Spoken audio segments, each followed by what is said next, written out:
વડોદરા મિત્ર મંડળની રચના કરી અમેરિકામાં બીજા વર્ષે વડોદરા હ્યુસ્ટન દિનની ઉજવણી સાથે વડોદરા વાસીઓના પરિવારજનોના બાળકોને ભારતીય સંસ્કૃતિ અને રાષ્ટ્રપ્રેમ વિશે જ્ઞાન સાથે ગમ્મત મળી રહે એવા હેતુ સાથે આયોજન કરવામાં આવ્યું હતું. જ્યાં વસે ગુજરાતી ત્યાં સદાકાળ ગુજરાતનું સૂત્ર સાર્થક કરતા અમેરિકાના ટેક્સાસ રાજ્યના હ્યુસ્ટન શહેરમાં રહેતા વડોદરા વાસીઓ તાજેતરમાં જ વડોદરા મિત્ર મંડળની રચના કરી હતી. યુએસએમાં કોઈ એક પરિવારનો એકત્રિત થાય એ માટેનો એક પ્રથમ પ્રયાસ સફળ રહ્યો છે, જેમાં હ્યુસ્ટન શહેરમાં વસતા વડોદરાના 70થી વધુ પરિવાર અને બાળકો જોડાયા છે.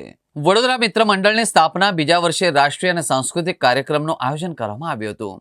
વડોદરા મિત્ર મંડળના પરિવારજનોમાં જેઓમાં જન્મ અમેરિકામાં થયા હોય તેવા બાળકોને વડોદરાની સાંસ્કૃતિક ધરોહર અને વિવિધ વિસ્તારોની જાણકારી માટે ગરબાની ધૂમ સાથે રાષ્ટ્રીય અને સંસ્કૃતિની જાણકારી આપવાનો પ્રયાસ કર્યો. અને એટલું જ નહીં, વડોદરાની સંસ્કૃતિ અને વિકાસ ગાથાની જાણકારી આપવામાં આવી હતી.